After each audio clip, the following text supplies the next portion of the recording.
शिवाय ओम नमः शिवाय शिवाय ओम नमः शिवाय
बजाओ भोलानाथ डम नमः शिवाय नमः शिवाय नमः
शिवाय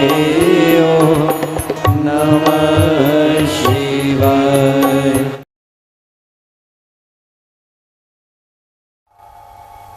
रामकृष्ण परमहंस जी के पास में आकर कहा कि ये सरसों में लेकर आए। रामकृष्ण परमहंस जी ने यही कहा कि देखो स्वामी विवेकानंद, नरेंद्र देखो, इतनों में से केवल थोड़े से सरसों जैसे प्राप्त होती है, थोड़ी सी सरसों जैसे मिलती है, उस सरसों को हम प्राप्त कर कर भी उपयोग कर सकते हैं। इसी तरह ढेरों से भले ना मिले पर कुछ अपने जीवन में ऐसे गुरु अपनी जिंदगी में रखिए जिससे हम ज्ञान प्राप्त कर कर परमात्मा तक पहुंच सकें।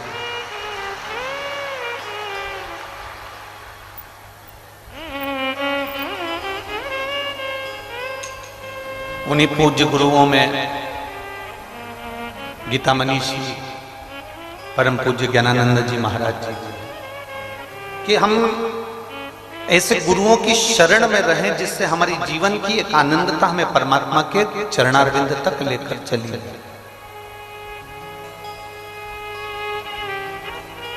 उन्हीं गुरुओं में से एक तारा बाबा जी भी, जिन्होंने अपने पास में कुछ भी नहीं रखा, कुछ भी। आज गोविंद जी बता रहे थे, किसी एक भक्त के यहां से बाबा जी के लिए रोटी बनकर आती थी 5। कितनी रोटी आती थी? 5। और उसमें से भी कोई भक्त आ जाता था तो उसको वो रोटी निकाल कर दे देते थे, और सब्जी जो आती थी वो सब्जी और रोटी हरियाणा की पवित्र भूमि कुरुक्षेत्र, और कुरुक्षेत्र की पवित्र भूमि पर निवास करते थे मुदगल ऋषि।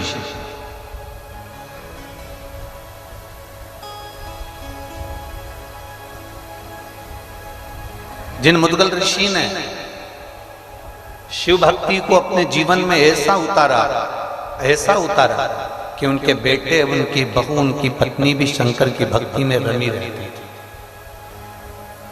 और उनका नियम बड़ा भारी था। जैसे तारा बाबा जी का नियम था कि जो मिल गया उसके हिस्से कर कर एक अंश, एक रोटी खा ले। उसी तरह मुदगल ऋषि का भी एक क्रम था। 15 दिन तक खेतों में से अन्न को बीनना, गिरे हुए दानों को उठाना खेत में से और उसको लेकर आकर फिर उसका सत्तू बनाना, और बनाने के बाद उसके हिस्से कर देना 3। एक हिस्सा खुद के परिवार का रखना, एक हिस्सा ऋषि संत साधु का रख देना, और एक हिस्सा अतिथि का रख देना, पशु पक्षी जीव का रख देना। ये मुदगल ऋषि का एक नियम था।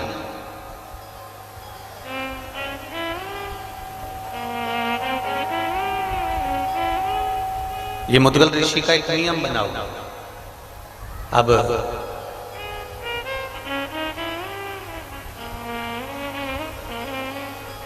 पंद्रह दिन में जो इकट्ठा होता था उसको 3 दिन में थोड़ा सा भोजन करते थे। 3 दिन का नियम था, 3 दिन में ही केवल अन्न का भाग ग्रहण करते थे मुदगल बाबा। 3 दिन। एक बार कुरुक्षेत्र की पवित्र भूमि पर अकाल पड़ गया और आसपास सब दूर सूखा पड़ गया, कोई अन्न का दाना नहीं मिला। कई महीने निकल गए, ना स्वयं को कोई अन्न का दाना मिलता है, ना उनकी धर्म पत्नी को कोई अन्न का दाना मिलता है, ना बेटे को मिलता है, ना बहू को मिलता है, कुछ भी नहीं। आज तारा बाबा जी की जो कथा, जो बात श्री गोविंद जी ने कही कि 5 रोटी में से 1 रोटी जो थी बस वो ग्रहण करना, बाकी के एक अतिथि के लिए, एक ऋषिवर गुरुवर कोई आया, साधु सन्यासी तपस्वी साधक उपासक, उसको दे,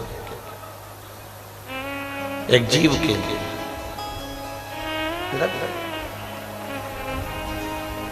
मुदगल ऋषि कई महीने निकल गए पर अन्न का कोई दाना नहीं मिला। अपनी भक्ति में रमे हुए हैं, भगवान का गुणगान कर रहे हैं, शिव नाम का जाप कर रहे हैं, भगवान की भक्ति में डूबे हुए हैं, भगवत नाम का स्मरण कर रहे हैं, दिन भर बैठकर भगवत चर्चा कर रहे हैं, उसके सिवाय कुछ नहीं।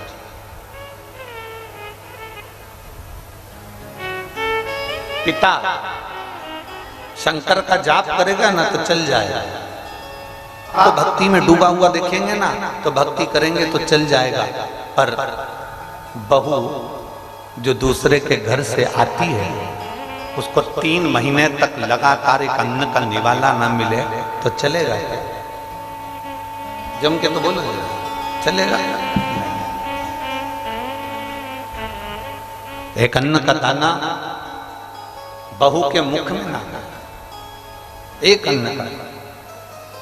और 3 महीने जब निकल गए, 3 महीने के बाद फिर सोचा कि अब जाता हूं, किसी खेत में से कोई बीजे मिल जाएंगे, किसी खेत में से कोई अन्न का दाना मिल जाएगा तो उसको लेकर आता हूं। और खेत में गए, अन्न का दाना थोड़ा सा मिल गया, मिलने के बाद थोड़ा सा सत्तू तैयार भी हो गया। सत्तू तैयार भी हो गया तो सत्तू के फिर 3 हिस्से कर दिए, और 3 हिस्से करके उसमें से थोड़ा सा एक भाग जरा सा मिला था, उस भाग में से भी एक भाग पत्नी को दे दिया, एक भाग बेटे को दे दिया, एक भाग बहू को दे दिया और एक भाग खुद लेकर गए। खुद 2 हिस्से अलग निकाल दिए, 2 हिस्से अलग दे दिए। पशुपतिनाथ का व्रत करते हो तो कितने हिस्से करते हो प्रसाद का? कितने मंदिर में देते हो? अपने लिए कितना लेकर आते हो? एक। अब तुम अपने लिए तो एक लेकर आए हो, पर उसमें पशुपति व्रत में तो ये वर्णन है कि वो हिस्सा भी तुम्हारे को किसी को देना नहीं है। पर मुदगल बाबा जो व्रत कर रहे हैं, मुदगल बाबा जो व्रत धारण करे हैं, मुदगल बाबा, मुदगल ऋषि जो व्रत धारण करे हैं, उसमें से 2 हिस्से एक अतिथि के लिए, एक ऋषिवर के लिए, साधु के लिए, सन्यासी के लिए, जीव के लिए, जलचर, थलचर, वायुचर के लिए रख दिया। एक हिस्सा मुदगल ऋषि ने अपने पास में रखा और उस हिस्से में से भी एक भाग पत्नी को, एक भाग अपने बेटे को, एक भाग अपनी बहू को दे दिया।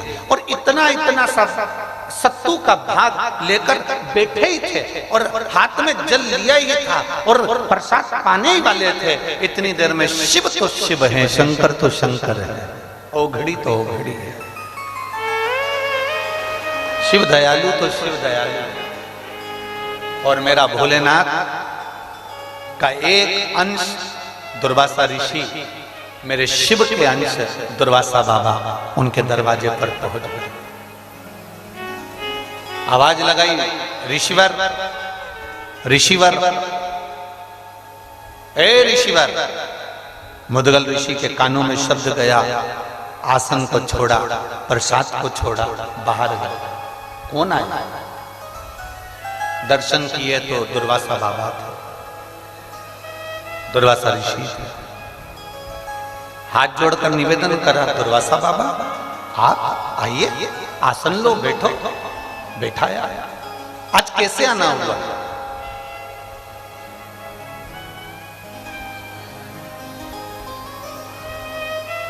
बहुत तेज भूख लग रही है, दुर्वासा ऋषि ने कहा, और पेट भरा नहीं है, भूख लग रही है, जल्दी से मुझे भोजन दे दो।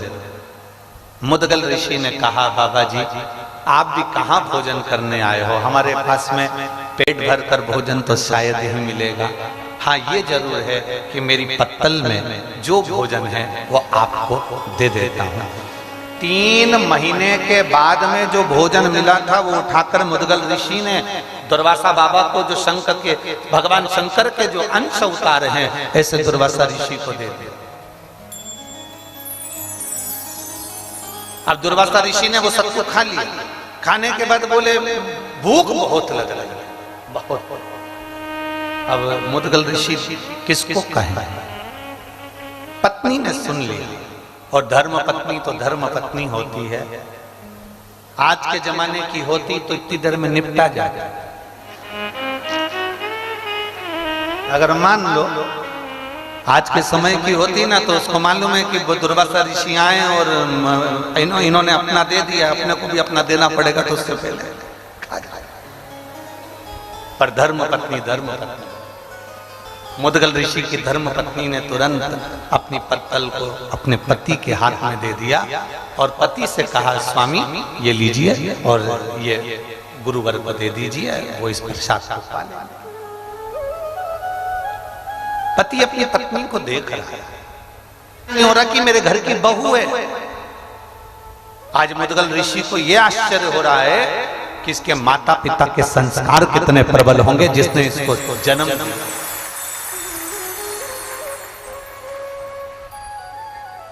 ये माता पिता के संस्कार कितने प्रबल होंगे जिसने इसको जन्म दिया और जिसने इसको ज्ञान दिया, इतना प्रबल ज्ञान जो देकर भेजे हैं। और पत्नी ने तुरंत पत्तल को दिया, मुदगल बाबा ने वो पत्तल ले जाकर दुर्वासा ऋषि को दी, दुर्वासा बाबा ने वो पत्तल को भी उसमें से भी सामग्री को सत्तू को लेकर फाँका।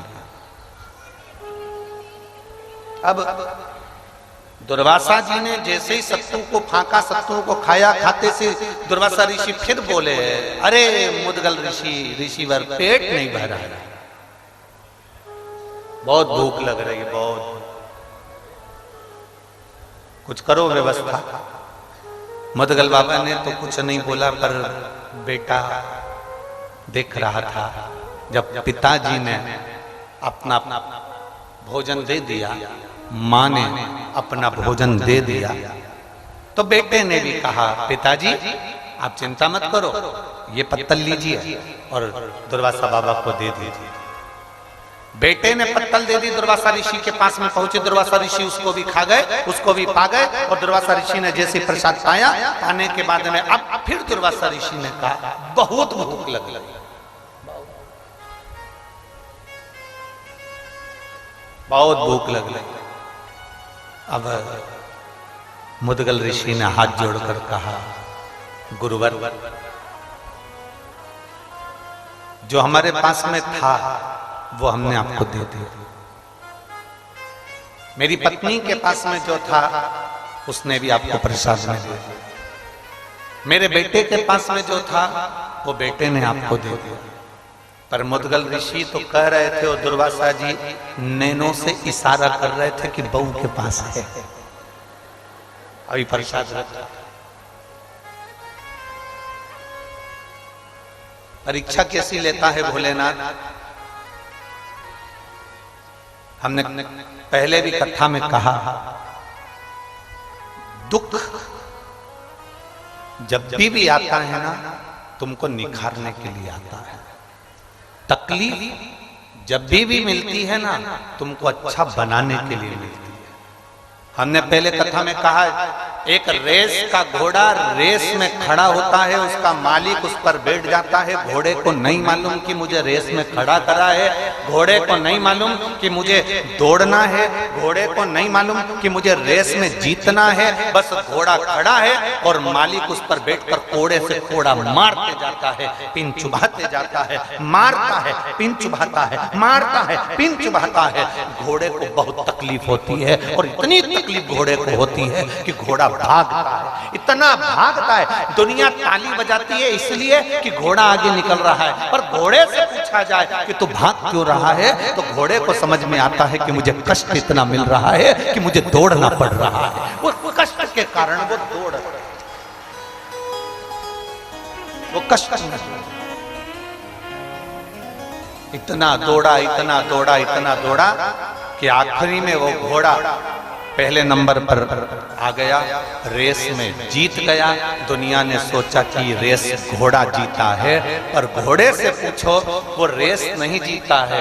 घोड़े को तो जो मार पड़ रही थी, जो कष्ट मिल रहा था, जो तकलीफ आ रही थी, घोड़ा उस तकलीफ को झेलकर दौड़ रहा था, अपने कष्ट के कारण दौड़ रहा था। इतना दौड़ा कि आगे निकल गया और रेस में जीत गया। उसी तरह मेरा भोले बाबा जब तुम्हें दुख देता है, तकलीफ देता है, कष्ट देता है, तो समझ लेना तुम रेस के घोड़े हो और तुम्हें आगे निकालना है, इसलिए दुख दे रहा है। तुम रेस के घोड़े हो, तुम्हें आगे निकालना है, इसलिए वो कष्ट दे रहा है। तुम रेस के घोड़े हो, तुम्हें आगे ले जाना है, इसलिए वो तकलीफ दे रहा है। तुम रेस के घोड़े हो, तुम्हें दुनिया से अग्रण्य लेकर जाना है, इसलिए वो तुम्हें कष्ट प्रदान कर रहा है। उसमें हमें दुखी नहीं होना, उसमें हमें कष्ट नहीं लेना। मुदगल ऋषि ने सोच लिया कि ये भोलेनाथ जी जो आए हैं, साधु का दर्शन, तपस्वी का दर्शन, साधक का दर्शन, किसी भगवान के भक्त का दर्शन,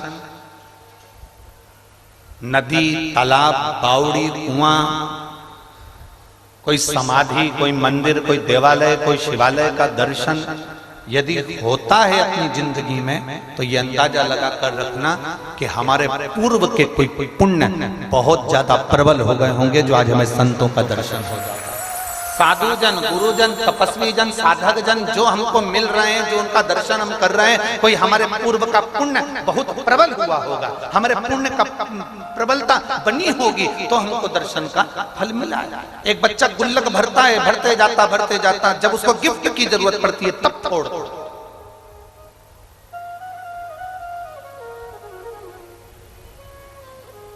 मुद्गल ऋषि देख रहे हैं, दुर्वासा जी ने देखा,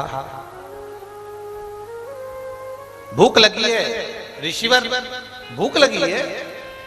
अब मुद्गल ऋषि बोले कि प्रभु जो हमारे पास में था दे दिया, अब हम क्या, भूख लगी। मुद्गल ऋषि ने अपनी बहू की पत्तल पर देखा, बहू का मुख नहीं, बहू की पत्तल पर देखा। क्या देखा बहू की पत्तल पर कि बहू की आंख से अश्रु उस पत्तल पर टपक रहा था। बहू की आंख से सत्तू की जो पत्तल थी उस पर अश्रु टपक रहा। एक हमारे यहाँ का, हमारे शास्त्र वर्णन करते हैं कि भोजन की थाली पर कभी रोना नहीं चाहिए। भोजन की थाली के सामने कभी मत रो। शिव महापुराण की कथा कहती है जो तुम्हारे सामने भोजन आया है उसको इतने प्रेम से पाना, इतने प्रेम से पाना कि तुम्हारे चेहरे पर चमक आ जाए। भले तुमको वो भोजन पसंद नहीं आया, भले वो भोजन में स्वाद नहीं है, पर तुम्हारे प्रसन्नता के साथ खाना, क्योंकि जिस प्रसाद को हम पाते हैं, जिस भोजन को हम करते हैं, उस समय पर हम जैसे अपने मन में अनुभव करते हैं, भोजन पहुंचने के बाद हमारी इंद्रियों को उसी तरह का बल प्रदान करता है। इसलिए कभी भी भोजन करते समय आंसू बहाते समय भोजन ना करें, रोते रोते भोजन ना करें, क्रोध करते करते भोजन ना करें। शिव महापुराण की कथा तो यहां तक कहती है कि तुम्हारे सामने टीवी चल रही है तो टीवी को बंद करो फिर भोजन करो। हाँ, अगर टीवी पर कोई सत्संग आ रहा है, कथा आ रही है, गीता जी आ रही है, श्रीमद् भागवत आ रही है, शिव पुराण आ रही है, भजन चल रहा है, तो भले टीवी चालू रखकर भोजन कर लो। पर अगर कोई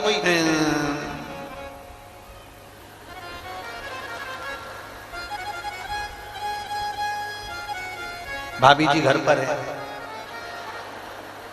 और तुम टीवी चालू कर भोजन कर रहे हो, और भोजन करते करते तुम्हारा ध्यान उस टीवी पर बना हुआ है, तो तुम्हारी इंद्रियों के लिए वो श्रेष्ठ नहीं, तुम्हारी इंद्रियों के लिए वो ठीक नहीं। भोजन करो, रोते हुए भोजन नहीं। भोजन का बहुत बड़ा प्रमाण है, बहुत बड़ा है। कोई हमारे भोजन करते समय हमारे सामने आ जाता है, घर पे आ जाता है। अब घर पर कोई भोजन करते समय आ गया तो तुम्हारे दो मन हो जाते हैं। एक मन से तो तुम कह रहे हो आओ साहब भोजन कर लो, और दूसरे मन से सोच रहे हो जाता क्यों नहीं। दो मन, एक मन से तो कह रहे हो कि भोजन कर लो, दूसरे मन से कह रहे हो कि जाता क्यों नहीं है। तो जो सामने बैठा है ना, सोफे पर, पलंग पर, कुर्सी पर, जमीन पर, उसके मन में ये प्रश्न खड़ा हो जाता है कि मैं रुकूं कि जाऊं। अब एक मन से तो तुम कह रहे हो भोजन कर लो, दूसरे मन से कह रहे हो कि जाता क्यों नहीं है। तो दो मन हो गए, वो दो मन में तुम खुद उलझ गए। अब उलझे यूं हो कि मैंने भोजन का बोल दिया और अंदर जाके देखा भी नहीं, और इतनी देर में वो उसने कह दिया हाँ साहब मैं तो भोजन करूंगा, और वो बैठ भी गया। अब तुम अंदर जाओ, फिर जो जगदम्बा है, चंद्रघंटा है, कुष्मांडा है, फिर उसका जरा मुंह देखना। पहले नहीं बोलते बता, मैं ज्यादा लोगों का भोजन बना लेती, इतना सारा बना लेती, चार लोग सामने आकर बैठ गए, इनको कहां से कराऊं, रोटी बनाना पड़ेगी, सब्जी बनाना पड़ेगी, ये बनाना पड़ेगा। इतने में पति बोला एक काम कर, मैं अपनी थाली उठा कर लाता हूं, उसमें जो जो रखा है तो वो दे दे। ए देवी थोड़ी देर चुप हो, तेरे हाथ जोड़। अब जो बाहर बैठा है ना वो भी उलझा हुआ है, खाऊं कि नहीं, क्योंकि अंदर जितने हैं ना वो सब खिलाने के पक्ष में नहीं है। और जो खा रहा था तो वो तो झूठे मुंह तो बोलना ही पड़ेगा ना कि लो साहब भोजन करो साहब, तो मन इसका भी नहीं था, पर बोला है खाओ, और उसका मन था कि मैं खाऊं, अब वो भी उलझा था। वो इंद्रियों के लिए श्रेष्ठ नहीं है, वो इंद्रियों के लिए ठीक नहीं है। शिव कथा कहती है, मेरे भोले बाबा जब प्रसाद ग्रहण करने बैठते थे, आकड़िया की रोटी बनाई, काकड़िया की साग, और परसे माता पार्वती जी पावे भोलानाथ, मन शिव रटोरे छोड़ दो कपट मन शिव रटोरे। आकड़िया की रोटी बनाई, काकड़िया की साग, आकड़िया की रोटी बनाई, काकड़िया की साग, परसे माता पार्वती जी, परसे माता पार्वती जी पावे भोलानाथ, मन शिव रटोरे छोड़ दो कपट मन शिव रटोरे, मन शिव रटोरे छोड़ दो कपट मन शिव रटोरे। भगवान शिव की कथा कर रही है। पार्वती जी जो बनाती, मेरे भोले बाबा उसको प्रेम से पाते, मेरे शंकर भगवान उसको प्रेम से ग्रहण करते। और महाराज लगन तुमसे लगा बैठे, जो होगा देखा जाएगा। एक बार जोरदार ताली बजाकर पूज्य गुरुदेव।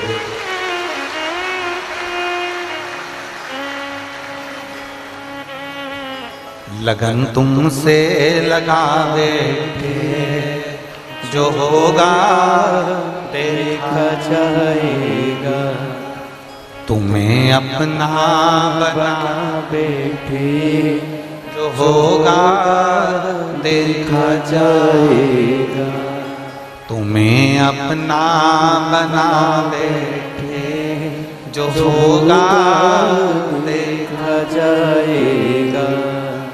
प्रीत बड़ा, भोजन करते समय आंसू नहीं निकलना चाहिए, भोजन करते समय अश्रु ना निकले।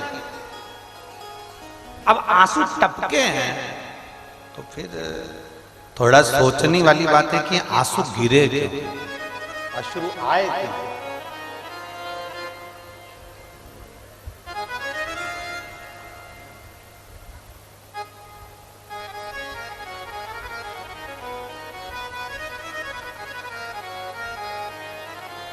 नारी स्त्री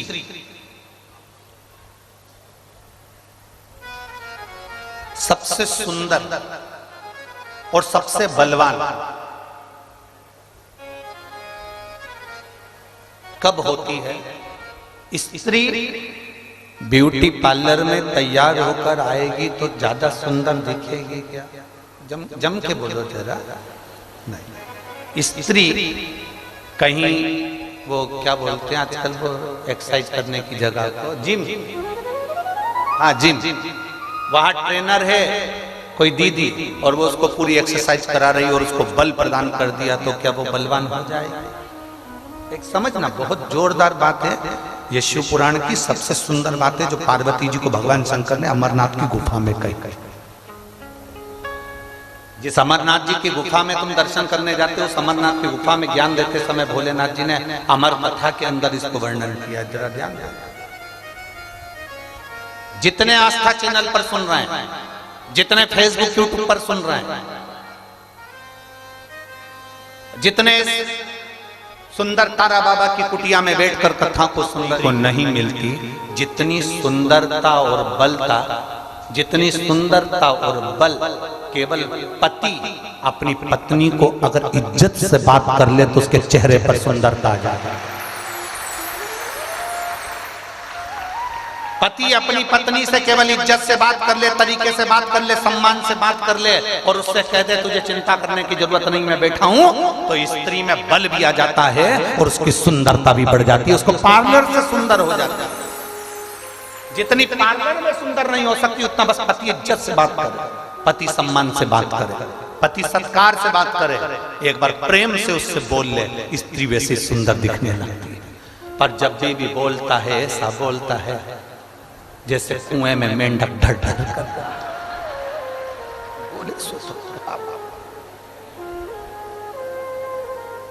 एक छोटा सा पत्र किसी ने भेजा है, उस पत्र में कल के परिचय में था, उस पत्र में उसने लिखा, गुरुजी तुम उदाहरण बहुत बेकार देते हो, कभी तुम मेंढक बोल देते हो, कभी तुम मछली बोल देते हो, कभी छुपकली बोल देते हो, उदाहरण तो अच्छे थे।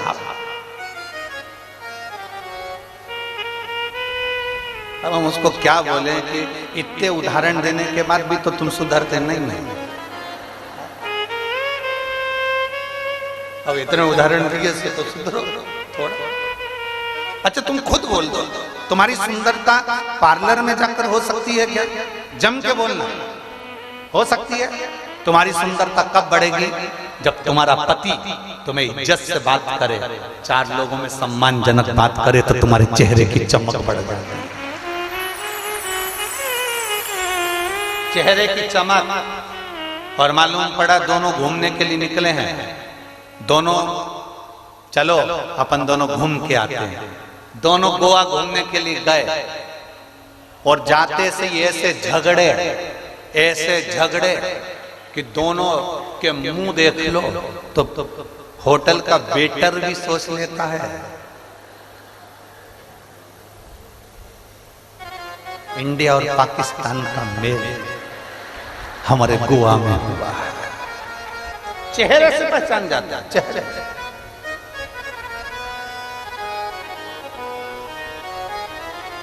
चेहरे से पहचान जाता है कि ये साधारणता नहीं। अब मुद्गल ऋषि ने देखा कि जो अश्रु गिरे हैं, मुद्गल ऋषि देख रहे हैं जो आंसू गिरे हैं, उन्होंने चेहरा नहीं देखा, उन्होंने आंसू देखा। और भोजन की थाली पर अगर कोई रो रहा है, भोजन की थाली पर अश्रु गिर रहा है, बड़ी सोचनीय बात है। बहुत सोचना पड़ेगा कि आखिर भोजन की थाली पर कोई रो रहा है तो क्यों,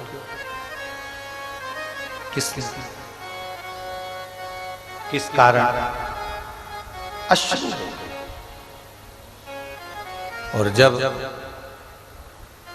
भोजन की थाली पर अश्रु देखे, जब भोजन की थाली पर आंसू देखे, तब उस बहू के रोने का कारण केवल आंसू से पहचान गए मुद्गल ऋषि की बहू की आंख में से जो आंसू गिरा है। इतने साल मेरी बहू को आए हुए हो गए, 3 दिन में एक बार इसको भोजन मिलता था तो इसके मुख से आवाज नहीं आई, इसके मुख से आवाज नहीं आई। 3 महीने में भोजन मिला तो इसके मुख से आवाज नहीं आई। भूखी रही तो इसके मुख से आवाज नहीं आई। पर आज भोजन की थाली में अगर ये रो रही है तो इसका कारण क्या है? तब मुद्गल ऋषि ने उस अश्रु पर ध्यान लगाकर देखा तो मुद्गल ऋषि ने जाना कि वो आंसू इसलिए निकले थे कि अगर ये एक हिस्सा सत्तू का बच जाता तो इस हिस्से से मैं अपने सास ससुर और पति को खिला देती और मैं भूखी रहती। ये जो भोजन बच जाता तो इससे मैं अपने सास ससुर को और अपने पति को खिला देती और मैं भूखी रह जाती, इसलिए वो आंख में आंसू आ जाते। खुद के लिए नहीं, स्वयं के लिए नहीं। ये पत्तल दे दो दुर्वासा जी को। शंकर भगवान जब जब परीक्षा लेते हैं बड़ी विचित्र लेते हैं। पशुपतिनाथ का व्रत करने गए, 6 दिए नीचे रखे, भूल से 6 ही जला दिए।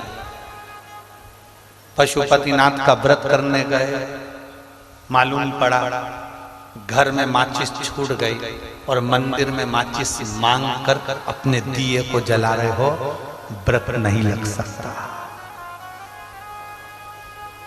व्रत नहीं लग सकता। शिव महापुराण में पशुपतिनाथ के व्रत में तो यहां तक लिखा है कि अगर बेटी मायके में पशुपतिनाथ का व्रत कर रही है तो ससुराल में जिस घर में उसको दिया गया है, कन्यादान हुआ है, उस घर के अन्न से या उस घर के धन से पशुपतिनाथ का व्रत करे। मायके के अन्न और धन से पशुपति व्रत भी नहीं होता। आप किसी के यहाँ रिश्तेदार में गए हो, शिव महापुराण की कथा में पशुपतिनाथ के व्रत का विधान बताया कि आप किसी के घर में गए हो और आपका पशुपति व्रत है, तो शिव पुराण की कथा कहती है शादी में गए, फंक्शन में गए, कहीं कार्यक्रम में गए, आप उस व्रत को मत करो, छोड़ दो, अगले व्रत को करना। पर किसी के यहाँ के अन्न से, किसी के यहाँ के सामान से पशुपति व्रत नहीं करना। कितना सुंदर बात आज लोगों के समझ में आई है। क्या पहले तुम शंकर जी को मंदिर में जल नहीं चढ़ाते थे? बोलो जम के बोलो जरा, चढ़ाते थे कि नहीं चढ़ाते थे? जम के बोलो जरा, चढ़ाते थे। शिवरात्रि या सोमवार को शंकर के मंदिर जाते थे कि नहीं जाते थे? जाते थे। जल चढ़ाते थे?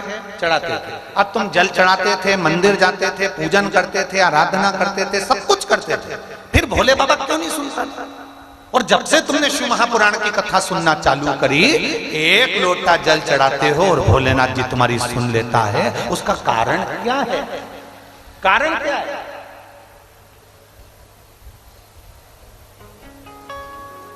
क्या कारण है कि भोलेनाथ जी तुम्हारे एक लोटे जल से प्रसन्न होने लगे? क्या कारण है कि शंकर भगवान तुम्हारे एक लोटे जल से प्रसन्न होकर तुम्हें वर देने लगे? क्या कारण है कि शंकर भगवान पे चढ़ी हुई बेलपत्र खाने से औषधि होने लगी? उसका कारण क्या? कारण केवल एक है।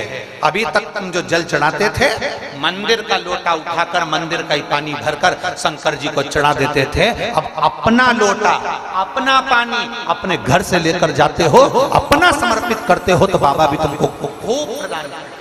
अपना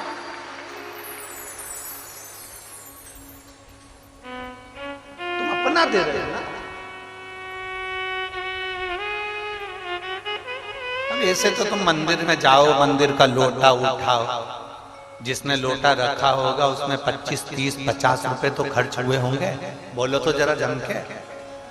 वहां का पानी भरते होगे तो वो जो खड्डा खोदा होगा, बोर लगाया होगा, कुआं खोदा होगा, बावड़ी खोदी होगी, किसी ने तो पैसा खर्च करा होगा। जरा जम के बोलो। अब पानी भी किसी दूसरे का, लोटा भी किसी दूसरे का, और तुमने उठाया और ले जाके 2-4 लोटा टंडेल दिया और सिर पे पल्लू लेके हर हर महादेव। महादेव समझ गए पक्की बेवकूफ बना रही है। इससे फल नहीं है, इससे आनंद नहीं। भगवान भी सोचेगा फिर आई गाय को, खा लिया, आ गई लोटा मंदिर का, बोलते जाओ जल्दी जल्दी, पानी मंदिर का, महादेव मंदिर का। इसीलिए कभी कभी भगवान फिर तुम्हारी चप्पल चोरी करवा देता है,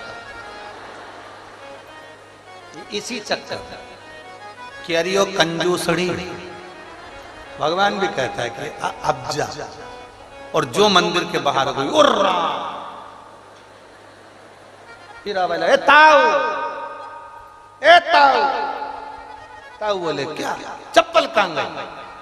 तो ताऊ बोला मैं तेरा का नौकर, चप्पल देखूं तेरी, तू ढूंढ, नहीं मिली। 3 दिन तक डिप्रेशन में चल जाए। अब नहीं जाऊंगा। सियोर वाले महाराज ने कहा था जल चढ़ाना, मुझे क्या मालूम था कोई मेरी चप्पल चुरा कर ले जाएगा। पर तेरा ध्यान जल में नहीं था जो दरवाजे पे छोड़ के आई थी, उस पे ध्यान। ए मेरी जीजियों, सिरसा वाली, तारा बाबा की कुटिया में बैठ के कथा सुन रही हो, आसक्ति रखकर कथा बिल्कुल मत सुनो, एकदम अड़भंग। आज हम गोविंद जी से पूछ रहे थे, गोविंद जी आप शाम के समय यहाँ इतने शिव भक्त आए हैं, रात्रि को पंडाल में रुकते हैं, सब भजन गाते हैं, खूब झूमते हैं, खूब नाचते हैं।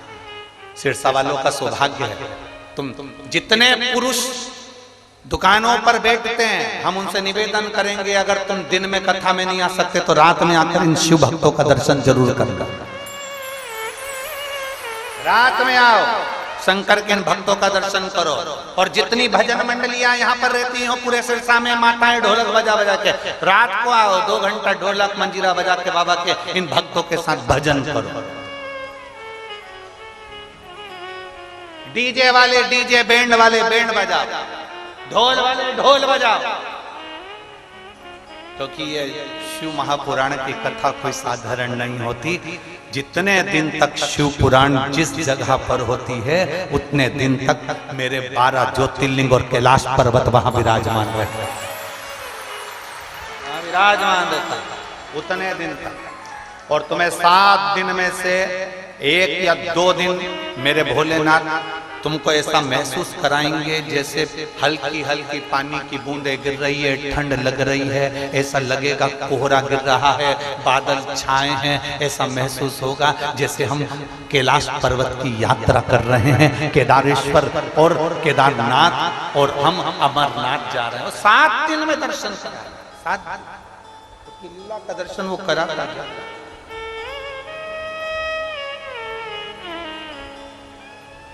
पूरे 7 दिन में 1 दिन वो अपनी लीला का दर्शन जरूर कराता। वो उसने अपनी भक्ति देना सीखी है और प्रदान करता है, कभी ना सकता। शिव सुनते हैं। आपका अपना पानी का लोटा हो, अपना हाथ में अपन जल लेकर जा रहे हैं, सारी समस्या का हल बोल बम का नारा है। हम जब बाबा के दरवाजे जा रहे हैं तो वो सुनेगा।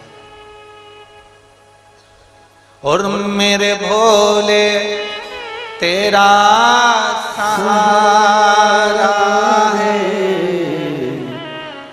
मेरे भोले तेरा सहारा है, मेरी नैया का तू किनारा है, मेरी नैया का तू किनारा है। मेरे बाबा मैंने पुकारा है, मेरे बाबा मैंने पुकारा है,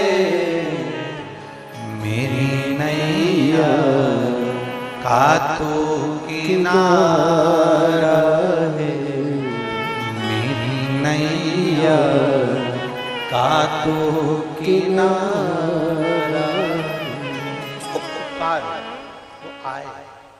जब हम उसको पुकारते हैं हमारे करीब में वो आता है, जब हम उसको बुलाते हैं हमारे नजदीक में वो पहुंचता है। पुकार, पशुपति व्रत करो, मना ना, दूसरे के धन से नहीं, दूसरे के वैभव से नहीं। और एक बात आज हम यहां से जरूर कहें, सीहोर कुबेरेश्वर धाम भी अगर तुम आओ ना तो यहां बैठकर पहले बाबा से विनती करना, बाबा मुझे 7 मार्च से 13 मार्च कुबेरेश्वर धाम जाना है, पर तू मुझे इन 15 दिन में 10 दिन में मेरी व्यवस्था तुझे करना पड़ेगी, मेरी झोली भर दे, मैं पहुंच जाऊंगी। पहले विनय करो, प्रार्थना करो, बोलो, तब सुने, तब पहुंचो। अब विनय तो करो, अब बोलो तो।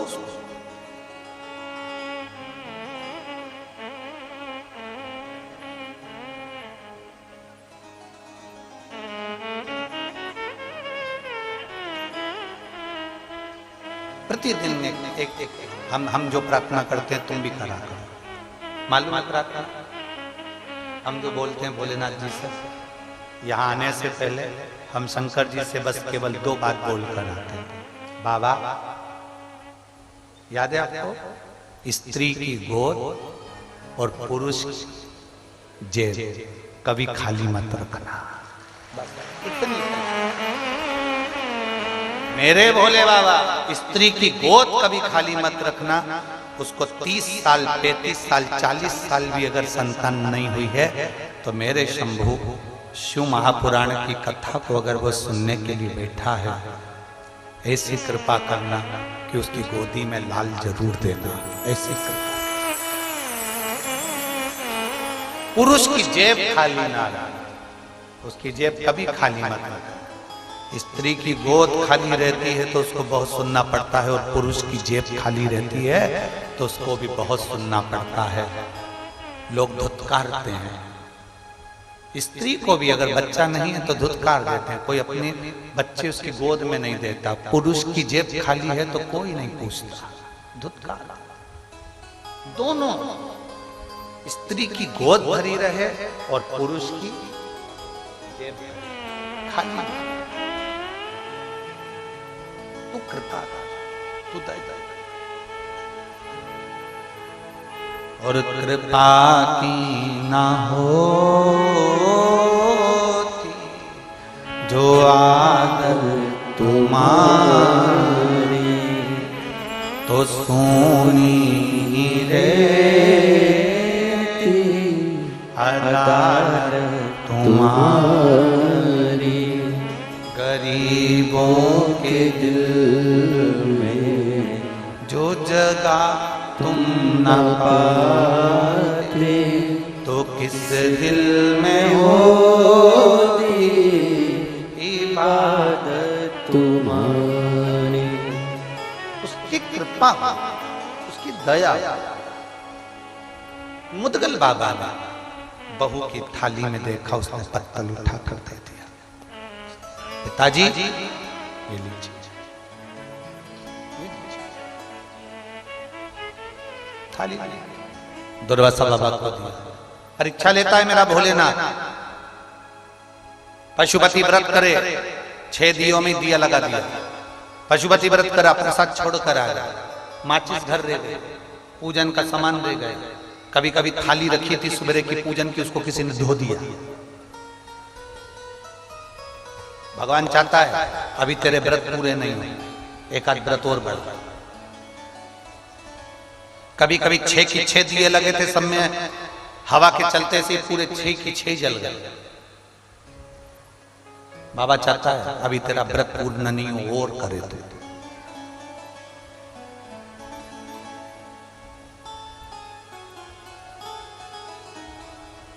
इतनी जल्दी पूर्णता नहीं।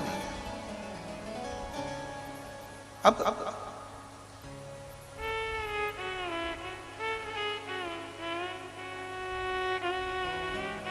एक बहन ने लिखा,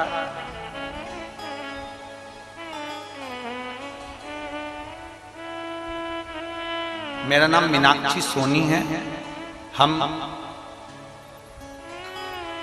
अक्षयगढ़ राजस्थान से हैं।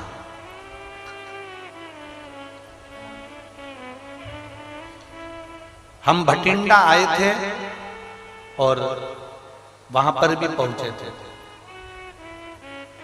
हमने वहां भी पत्र भेजा था। कहीं बैठी हो तो हाथ हिला सकते हैं। आप ही हैं? श्री शिवाय नमस्ते। बच्चा आया है के साथ में, लिया लिया।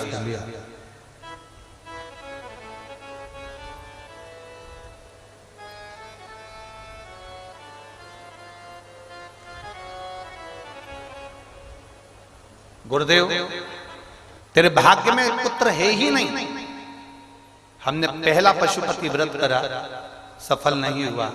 दूसरा पशुपति व्रत करा, सफल नहीं हुआ। तब हमने पशुपति व्रत छोड़े नहीं, बाबा से हमने रुककर फिर पशुपति व्रत करा, और बाबा की कृपा से मेरे घर में पुत्र रत्न की प्राप्ति हुई। मैं बाबा को प्रणाम करने की। गुरुदेव दुनिया बड़ी विचित्र है, शब्द के बाण बहुत छोड़ते। मेरी जीजी ये संसार है ही ऐसा जिसमें समझना मुश्किल है। समझना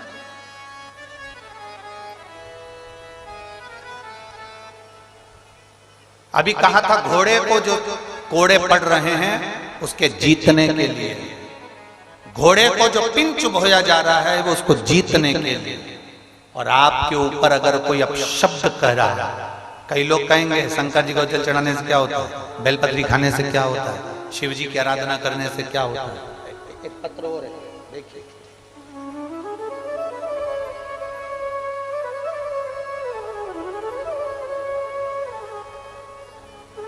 मेरा नाम बंसल गोस्वामी है, मेरी उम्र 25 वर्ष है। मैं फतेहाबाद सीहोर पहुंच गया। सीहोर में जाकर वहां से रुद्राक्ष लाए, कंकर शंकर लाए, उसकी आराधना करने लगे। उस रुद्राक्ष को तांबे के कलश में गला लेते, शिव जी को चढ़ा देते और उसका पानी हमने पीना प्रारंभ करा। बाबा का मैं क्या गुणगान करूं गुरुदेव। जुलाई का महीना आ गया, हम मार्च में गए थे और जुलाई के महीने में हमने फिर चेकअप करवाया उसी जगह पर, उसी दिल्ली के हॉस्पिटल में, और डॉक्टर भी आश्चर्य में पड़ गया कि आपका लीवर और किडनी दोनों काम करना प्रारंभ कर दिए हैं। ये शिव तत्व, आइए बेलपत्र, ये शिव तत्व है। शंकर गुरुदेव, मेरा मोबाइल नंबर ये है। मेरे शिव की बड़ी कल आज हमारे गोविंद जी बता रहे थे, उन्होंने भेजा था।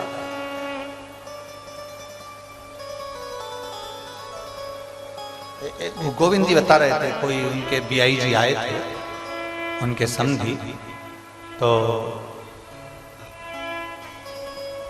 श्री शिवाय महाराज इनके परिचित कोई बेंगलोर में है, शायद उन्हें पैरालिसिस था, पैरालिसिस का उसमें अटैक था, बहुत दिन से परेशान थे। बस पहचान लो, थोड़ा परीक्षा लेगा, कोई फाइल ज्यादा मोटी होती है तो उसको पढ़ने में समय लगता है, तो जज भी कह देता है अगली तारीख। जज फाइल नहीं पढ़ पाया तो अगली तारीख पर दे देता है, फिर नहीं पढ़ पाया तो अगली तारीख दे देता है, फिर नहीं पढ़ पाया तो अगली तारीख दे देता है। जज भी तारीखों को आगे बढ़ा देता है जब तक फाइल पढ़ लेता है। पढ़ने के बाद जज भी निर्णय दे देता है। उसी तरह मेरा भोलेनाथ है, तुम्हारी दुख की फाइल पढ़ते पढ़ते एक दिन निर्णय जरूर देगा। जज विश्वास है, भरोसा।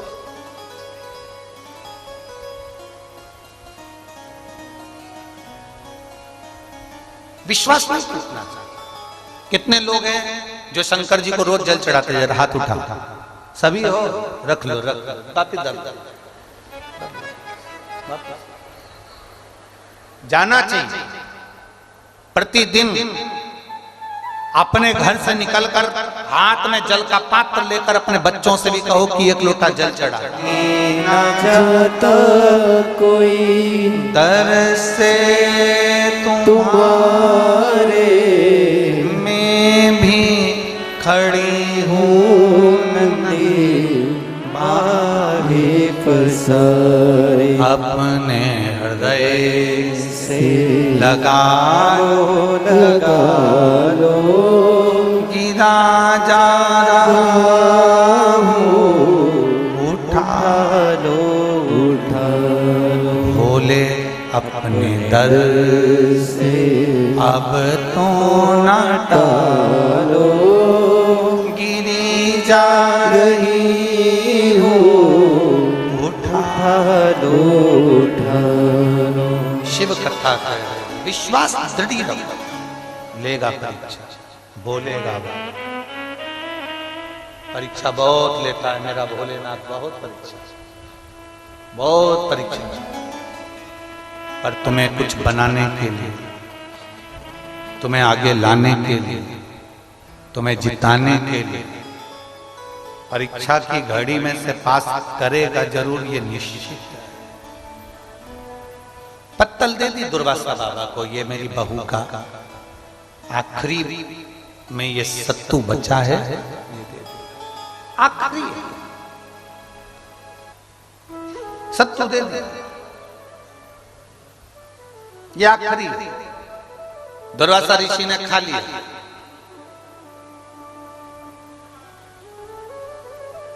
मुदगल ऋषि ने बहू का चेहरा नहीं देखा था, पर दुर्वासा जी ने बहू का चेहरा देखा।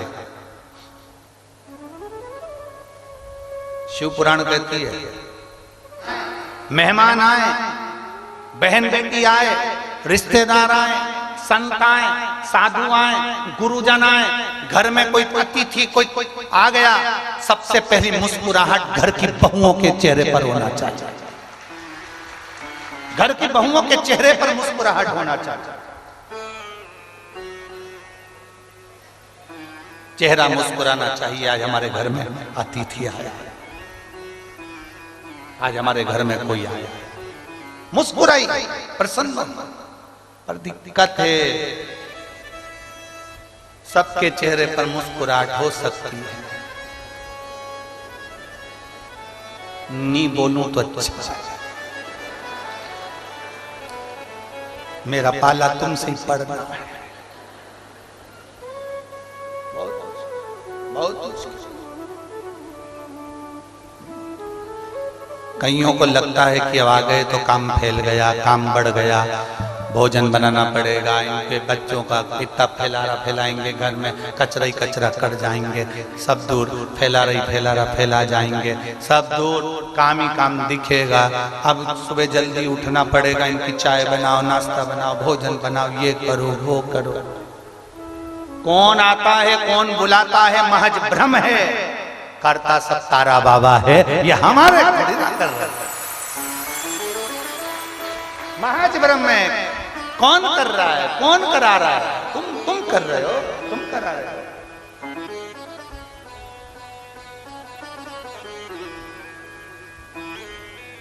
भ्रम है, भ्रम।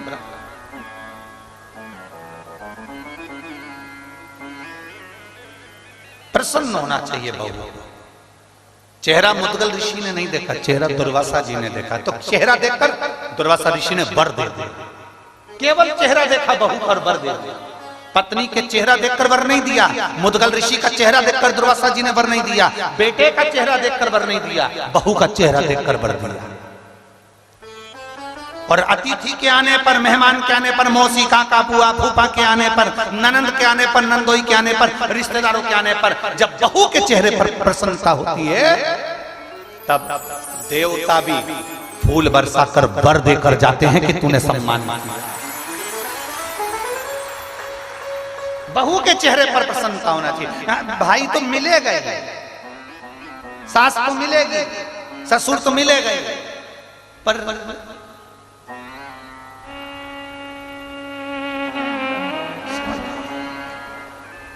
मिलना किसको है? जिस सास के जाने के बाद जिससे पाला पड़ने वाला वो सम्मान करेगी ना, तो एक चेहरे पर रौनक का, एक आनंद का। दुर्वासा ऋषि ने पत्नी का चेहरा देखकर वर नहीं दिया, मुद्गल ऋषि का चेहरा देखकर दुर्वासा जी ने वर नहीं दिया, उनके बेटे का चेहरा देखकर दुर्वासा जी ने वर नहीं दिया, बहू का चेहरा देख और बहू का चेहरा देखकर वर दे दिया। ए बेटा, मैं तुझे वर देता हूं, जब तक पृथ्वी पर तुम रहना चाहो तब तक रहना, तुम्हें जितनी संपदा चाहिए सब मिलेगी, और आखिरी में तुम शंकर भगवान के कैलाश में निवास करोगे। ये मेरा वर, ये मेरा वर। और बेटा, मुद्गल ऋषि दान करते ना, उनका कमाया हुआ था, उनने दान किया। बेटा दान करता था तो ये बाप का दिया हुआ बेटे को मिलता, तो बेटे ने दान किया। पत्नी दान करती ना, पति का हक था तो पत्नी दान करती। पर बेटा, तेरी तो शादी हुई है, तू बहू बनकर आई है, अभी इसमें तेरा कोई हक नहीं, फिर भी तूने अपना हक किसी को दिया है तो वो खाली नहीं जा सकता, उसका वर तुझे देता, उसका वर तुझे देता। आशीर्वाद देकर दुर्वासा ऋषि चले गए। कुरुक्षेत्र का मैदान था, समय आया, समय आने पर उसी कुरुक्षेत्र की पवित्र भूमि के उसी प्रांगण के अंतर्गत युधिष्ठिर ने एक बार यज्ञ रखा। की कुटिया में चले गया। दुर्वासा ऋषि की कुटिया में जहां गए थे, वहां पर जो दुर्वासा जी ने सत्तू खाया था, बहू ने जो सत्तू दिया था, उस सत्तू को उठाने में और खाने में 2-4 कण जो नीचे गिर गए थे, उस कण को उस नेवले ने खा लिया। खाते से ही उसका आधा शरीर सोने का हो गया। नेवले के समझ में नहीं आया कि मेरा शरीर आधा सोने का कैसे। किसी ऋषि के पास में नेवला पहुंच गया और ऋषिवर के पास में जाकर नेवले ने प्रार्थना करी, मेरा आधा शरीर मुद्गल ऋषि के घर में पड़े हुए सत्तू के 2 कड़ खाए थे और मेरा शरीर आधा सोने का हो गया। समझ में नहीं आ रहा, मेरा पूरा शरीर सोने का होना था, ये शरीर क्यों रह गया? तो ऋषि ने कहा, तुमने मुद्गल ऋषि के यहां से जो दान किया गया था वो दान इतना पवित्र था, उस पवित्र दान का अन्न तुमने पाया था, इसलिए तुम्हारा शरीर सोने का हो गया। अगर 2-4 कण और खाते तो तुम्हें उस पुण्य के कारण तुम्हारा पूरा शरीर सोने का हो जाता। अब मेरा आधा शरीर सोने का कब बनेगा? तो कोई पुण्यवान व्यक्ति अपने पुण्य दे रहा होगा तो सोने का हो जाएगा। युधिष्ठिर के यहाँ यज्ञ चल रहा था, नेवला वहां पहुंच गया। नेवले ने सोचा यहाँ यज्ञ हो रहा है, मैं लोट लगा लेता हूँ। लोट लगाया पर सोने का नहीं हुआ। युधिष्ठिर के यहाँ गया, उसने जो भोजन बनाया था उसको नेवले ने खाया पर सोने का नहीं हुआ। आखिरी में नेवला बहुत ठाके लगाकर हंस दिया मनुष्य की भाषा में। युधिष्ठिर को बुरा लग गया। युधिष्ठिर ने कहा, नेवले हमारे घर में आकर यज्ञ में लोट लगाकर हमारा खाकर तू हमारे ऊपर हंस रहा है, कारण क्या? नेवले ने कहा, तुम इतनी डोंडी पीट पीट कर कह रहे हो मैंने यज्ञ कराया, मैंने यज्ञ कराया, मैंने यज्ञ कराया, मैंने भंडारा कराया। अरे युधिष्ठिर, ऐसा यज्ञ कभी सफल नहीं हो सकता जिसमें तुमने जोड़ दिया कि मैंने कराया। अगर तुम बोलते कि कृष्ण ने कराया है, भगवान ने कराया है, तो सफलता मिलती, तो सफलता मिलती। गोपाल जी हमको बहुत अच्छा लगा यहाँ। एक चीज अच्छी लगी है गोपाल जी, आप विधायक हो इसलिए हम आपके मुंह पर हम ये बात नहीं कर रहे हैं, इसको सहजता में ना लीजिएगा। हम वैसे भी बोलते ही हम किसी का वर्णन नहीं करते, शिव का वर्णन इतना। पर एक बात अच्छी लगी वो हम कहना चाहेंगे। गोपाल जी, आपके मुख से, गोविंद जी के मुख से, चाहे आपके बच्चों के मुख से, हमें शाम को वो बेटा आपका दर्शन करा रहा था तारा बाबा की कुटिया का, और सब दर्शन आपके बच्चों के मुख से और आपके मुख से इस कथा के लिए एक बार भी ये नहीं निकला, भंडारे के लिए कभी ये नहीं निकला कि हम करा रहे हैं या मैं करा रहा हूं। जब भी हमने पूछा तो आपने एक ही शब्द कहा, तारा बाबा करा रहे हैं। ये शब्द बड़ा सुंदर। हम कई जगह कथा करने जाते हैं और उसमें बहुत सारे लोग अपना अपना गुणगान करते हैं और बहुत अब हम क्या बोलें आपको कि कई लोग तो माइक पकड़ पकड़ के बोलते रहते हैं, इन्होंने ऐसा करा, इन्होंने वैसा करा। पर हमने आज 3 दिन हो गया ये माइक पे कोई पकड़ के नहीं बोला कि गोविंद जी ऐसा करे कि गोपाल जी ऐसा करे। जो भी बोला वो एक ही बात बोला कि तारा बाबा ने ऐसा करा है। ये अच्छा है। और यहाँ कई लोग सुनने वाले बैठे होंगे जो बाहर कथा सुनकर आए होंगे, उनने भी सुना होगा माइक पकड़ पकड़ के, भैया जी ने इतना कर दिया, भंडारा चला दिया, ये कर दिया। पर इस भूमि पर तारा बाबा की कुटिया में ये शब्द हमें सुनने को नहीं मिला, ये शब्द सुनने को नहीं मिला। इसकी बड़ी प्रसन्नता, बड़ी प्रसन्नता, दिल से, तहे दिल से आपको बधाई हमारी ओर से, बहुत बहुत। ये प्रसन्नता का विषय। कौन आता है, कौन बुलाता है, कौन खाता है, कौन पीता है, सब करने वाला तो स्वयं है।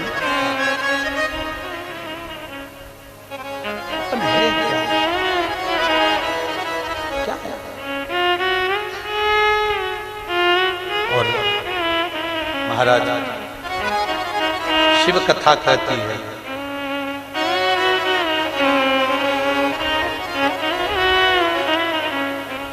मेरा बीते जीवन सारा बाबा जी तेरे चरणों में, मेरा बीते, बोले जी तेरे चरणों में, मेरा बीते जीवन सारा भोले जी थारे चरणों में, ओ चरणों में, थारे चरणों में, तारे चरणों में, ओ चरणों में बाबा, चरणों में, चरणों में, तारे चरणों में, मेरा बीते जीवन सारा भोले जी तेरे चरणों में, मेरा बीते जीवन सारा भोले जी थारे चरणों में। ओ मेरा बीते जीवन सारा बाबा जी तेरे चरणों में। मेरा बीते जीवन सारा बाबा जी थारे चरणों में। बड़े भाव से दोनों हाथों से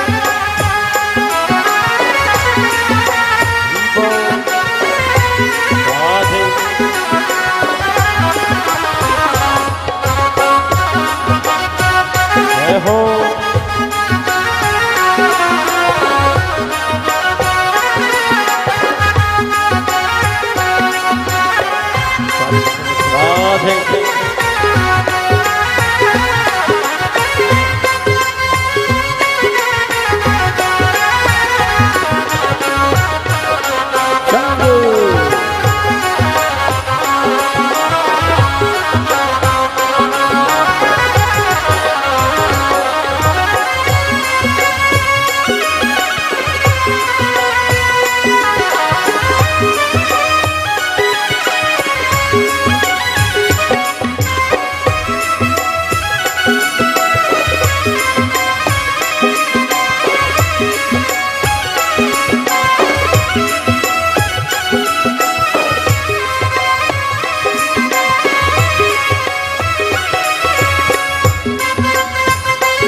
चरणों में बाबा चरणों में। हमारा जीवन सारा बाबा जी तारा चरणों में।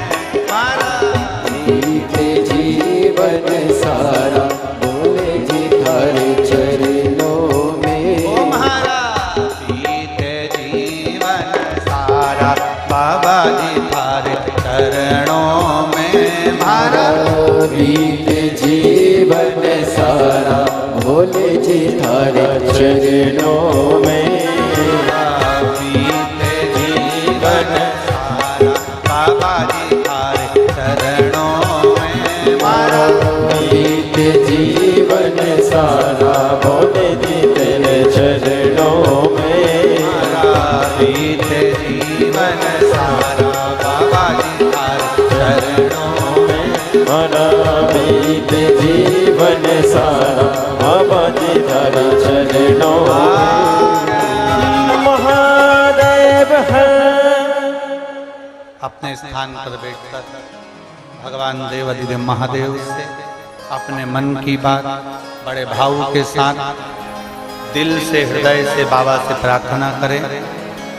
जो भी पंडाल में बैठे हैं, चाहे 1 number 2 number 3 number 4 number 5 number 6 number 7 number, road पर बाहर गार्डन में जहां बैठे हो, दिल से प्रार्थना करें भाव से। जितने सेवादार खड़े हैं वो भी बैठकर भगवान से अपने मन की बात भाव के साथ दिल से प्रार्थना करें, हृदय से।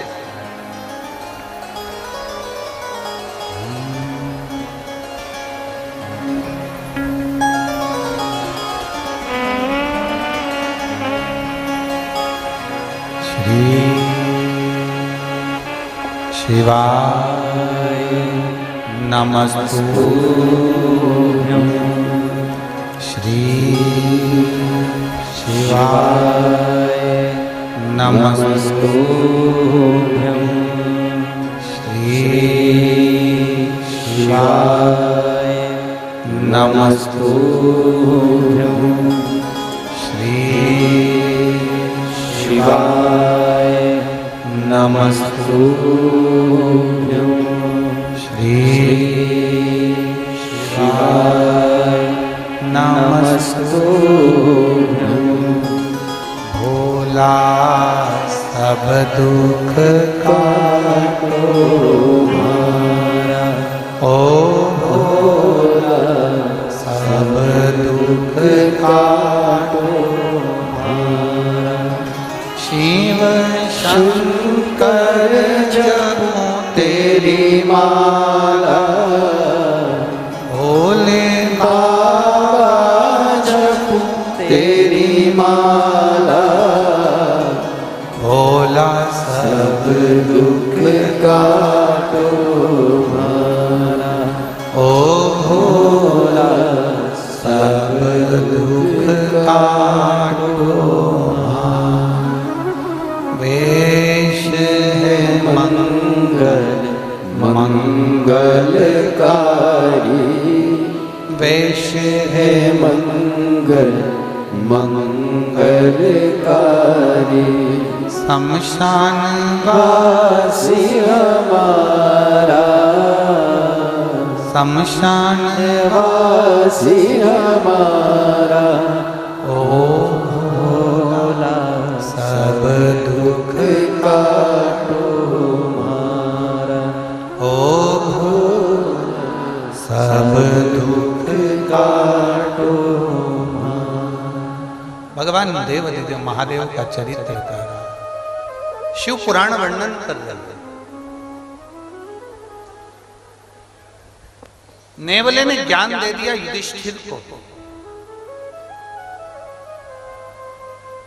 जब कुछ बटोर ना हो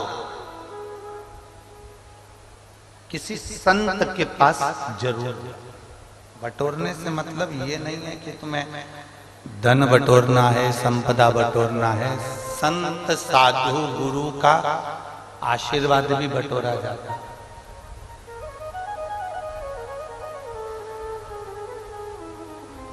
आओ सेवा करो, पुण्य बटोर कर लेते हैं, पुण्य अच्छा देते हैं।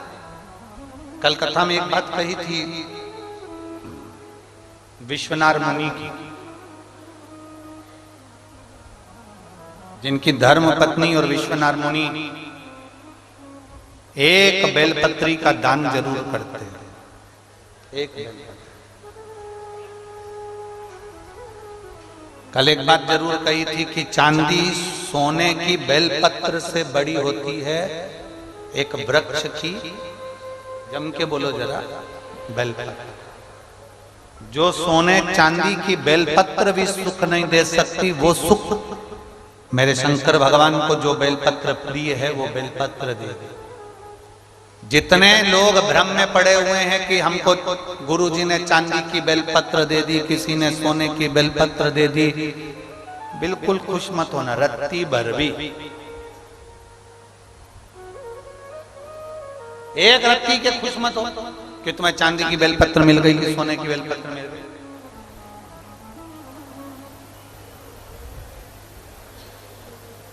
भगवान से प्रार्थना करना, जब जब मैं शिवालय जाऊं, कुबेरेश्वर धाम जाऊं, तारा बाबा की कुटिया में जाऊं, तो इतना जरूर हो कि मुझे एक बेलपत्र भगवान शिव की कृपा से जरूर मिले, प्राप्त। क्योंकि वो चांदी और सोने की वो कीमत का, भले वो चांदी की 500 रुपए की होगी, 1000 रुपए की होगी, सोने की 25-50 हजार रुपए की। पर चांदी की बेलपत्र खा सकते हो क्या? नहीं खा जा। सोने की बेलपत्र खा सकते हो? नहीं। केवल एक बेलपत्र जो भगवान शंकर पर चढ़ी, औषधि का कार्य करी और हमारे शरीर से हमारे रोगों को, हमारी तकलीफों को, हमारे दुख को। विश्वनाथ मुनि की धर्मपत्नी ने कहा, विश्वनाथ मुनि की धर्मपत्नी बोली कि हमारे घर में संतान नहीं है, संतान का सुख नहीं, हमारे घर में औलाद नहीं है, संतान नहीं है। शास्त्र कहता है विश्वनाथ मुनि के यहां शादी के कई वर्ष निकल चुके थे, कई वर्ष, पर औलाद का सुख नहीं।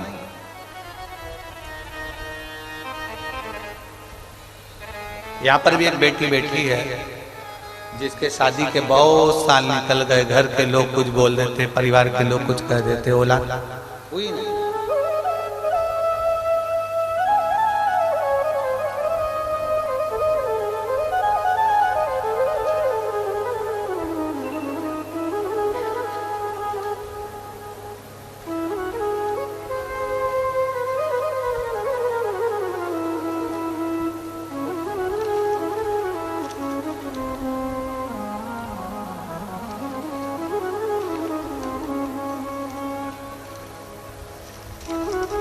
शंभो शरणे पड़ी मागू घड़ी रे घड़ी दुख काटो दया करी निदर्शन आपो। मैं प्रियंका सरदाना, रितेश सरदाना, सिरसा हरियाणा की रहने वाली हूँ। कहीं बैठी हैं? मैं प्रियंका सरदाना, रितेश सरदाना, सिरसा हरियाणा की रहने वाली हूँ। मैं श्री गोपाल जी को, गोविंद जी को साधुवाद धन्यवाद देती हूँ जिन्होंने हमारी मन की तमन्ना को पूरा कर दिया, आपको बुलाकर शिव पुराण कथा करवा। मेरी शादी को कई साल हो चुके थे, कहीं बैठी हो तो हाथ हिला सकते हैं। आप ही हैं? श्री शिवाय नमस्ते। लिया बाबू को लिया। मेरी शादी को कई वर्ष हो गए थे। हमने 1 साल, 2 साल, 3 साल, 4 साल, 5 साल, 6 साल इंतजार करा, 7 साल, 8 साल कराई है, राम कथा कराई है। आप पुण्यवान हैं, ये शिव कृपा है। पर आज पूरे सिरसा वालों के चेहरे पर, बोलो रे सिरसा वालों, सही है, के कारण आंख में आंसू आ जाते हैं। और आपको इतना इतना लिखा है, हम पत्र पढ़ेंगे ना तो आपको हम ना आ जाए इसलिए हम पढ़ते ही नहीं। इतना अच्छा अच्छा लिखा है आपके लिए, बहुत सारा, बहुत सारा। शिव कथा बाबा का दिल से क्या ना। एक बेटी लिख रही है, एक बेटी ने लिखा, प्रमीला गुलाब सिंह, गांव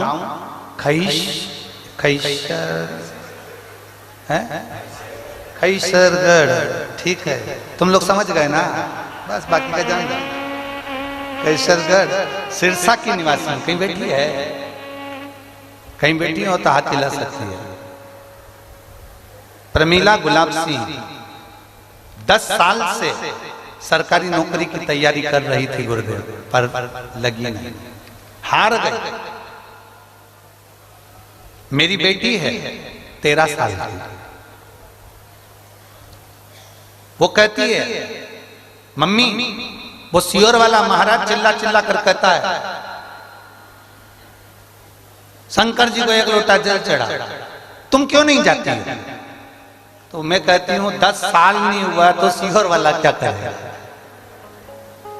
मेरी बेटी कहती है मम्मी एक बार उन पे भरोसा तो करो, चल मैं भी तुम्हारे साथ चलूंगा। हम 1 लोटा जल चढ़ाना प्रारंभ करें।